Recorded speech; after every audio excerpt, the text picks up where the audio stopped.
ఇంకోటి నేను మెయిన్గా అబ్జర్వ్ చేసింది ఏంటంటే ఫుడ్ సర్వ్ చేయడం, దాన్ని అంటే మీరు ఫుల్ బనానా లీఫ్ తీసుకొచ్చి వేయడం, తర్వాత చాలామంది చేతులతో తింటున్నారు.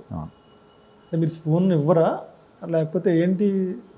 నేను కూడా ఎవరన్నా వచ్చి నాకు సర్వ్ చేస్తారని చూశాను, కానీ ఎవరు వచ్చి రాలేదు, పెట్టేసి వెళ్ళిపోయారు. ఏంటిది అది? కావాలని చేయడమా లేకపోతే?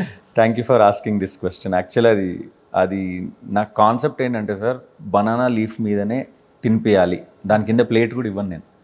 ఎవరైనా అడిగినా కూడా మనం ప్లేట్ ఇవ్వం.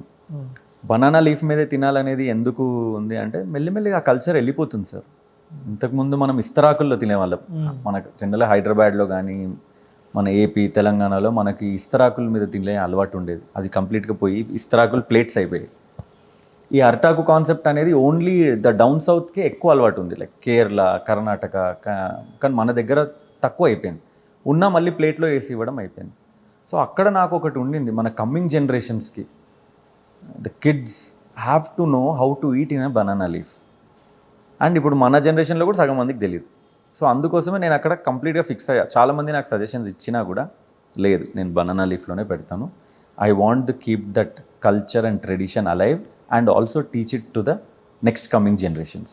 ఎందుకంటే దాంట్లో చాలా బెనిఫిట్స్ ఉంటాయి సార్. బనానా లీఫ్లో తినే బెనిఫిట్స్ అనేవి అది కంప్లీట్గా ఇట్స్ ఎ డిఫరెంట్ థింగ్.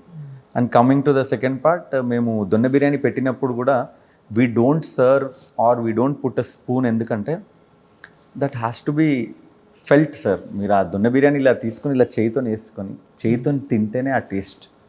ఎవరైనా ఎప్పుడైనా స్పూన్ అడిగి తింటే కూడా నేను పర్సనల్గా చెప్తాను, సార్ ఒకసారి చేతితో తిని చూడండి ఆ టేస్ట్ ఎంత డిఫరెన్స్ ఉంటుందని. There will be a difference. అందుకోసమే మేము సెల్ఫ్ సర్వీస్ అక్కడ అనలేదు, వాళ్ళు కావాలంటే సర్వ్ చేస్తాము. But it would be a real pleasure when they take that donne in hand and pull it with the hands అనమాట. అప్పుడే ఆ ఫీల్, ఆ టచ్ బిర్యానీ తెలుస్తుంది వాళ్ళకి. That is the reason. Customers అందరూ అగ్రీనా, లేకపోతే నాకు స్పూన్స్ ఇవ్వండి? They are very happy sir. కొంతమందికి వెళ్ళి నేను ఇలా చెప్తే కూడా యా మేము అదే చేద్దాం అనుకున్నాము అని అంటారు. కాకపోతే అలా చేయొచ్చో లేదో అని ఆగిపోతారు తప్పితే they also want to do that. ఎవరి ప్లేట్లో వాళ్ళే వడ్డించుకుని వాళ్ళకి ఎంత కావాలో అంతా చేసుకోవచ్చు. ఎగ్జాక్ట్లీ.